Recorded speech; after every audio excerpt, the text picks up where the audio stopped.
kemi angazhuar në dispozicion të pensionistëve 1.7 miliard euro plus që do të disbursohen gjatë mandatit ton të 4, duke filluar nga janari i vitit që vjen.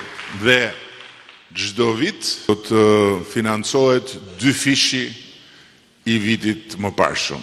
Pra, çfarë pensionistët do të marrin në 2026, do të 2 fishohet në 2027, do të 3 fishohet në 2028, do të 4 fishohet në 2029 dhe do të 5 fishohet në 2030, që do të thotë do të arrim objektivin që pensionin mesatar të plot në zonat urbane ta kemi 400 euro, pensionin minimal në zonën rurale ta kemi 180 euro.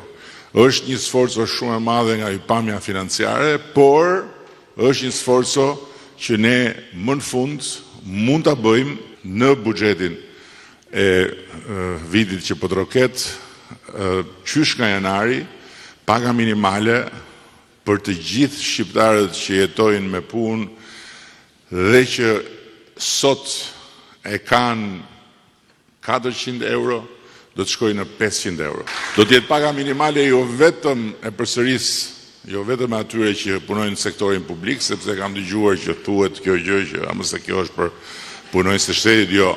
Do të jetë për të gjithë shqiptarët që punojnë. Dhe paga minimale 500 euro është vetëm hapi i parë i mandatit të ri, sepse brenda mandatit 4 ne jemi zotuar ta çojmë pagën minimale 700 euro. Po ashtu, për shkak të rritjes pagës minimale, do të rriten dhe pagat e tjera.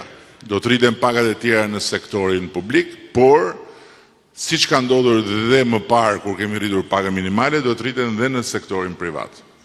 Kështu do të rriten pagat për mësuesit, do të rriten pagat për mjekët dhe infermierët, do të rriten pagat për punonjësit e policisë, për ushtarakët, për sektorin privat, kontributet e sigurimeve shoqërore dhe shëndetësore për 9 muajt e parë do t'i paguajë qeveria. Në buxhetin e vitit 2026 rriten që të gjitha angazhimet e shtetit. Rriten investimet, rriten të gjitha ato shpenzime të solidaritetit shoqëror. Në buxhetin e vitit që vjen, për herë të parë, kemi vendosur një fond të posaçëm për të mbuluar të gjithë nevojën për barnat e onkologjikut. Dhe kështu do të bëjmë të mundur që të gjithë ata që do të trokasin në derën e atij spitali për të luftuar për jetën e tyre, të mos ndjejnë mungesën e përkujdesit për shkak të mungesës barnave. Projekti i monitorimit me kamera inteligjente të qyteteve dhe të rrugëve kombëtare është një projekt strategjik për sigurinë, për pastërtinë, për qetësinë e prindërve në lidhur me fëmijët në shkolla.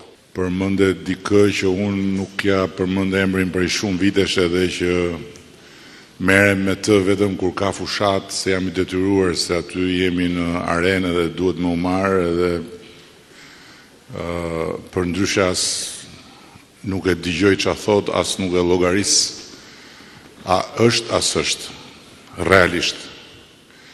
Është një e keqe e madhe që nuk i është ndarë këtij vendi ajo frym, se nuk është çështja thjesht tek një person, është çështja tek një frymë e tërë, tek një kënet e madhe, ku ai është thjesht bufi i madh, po aty qa nuk ka.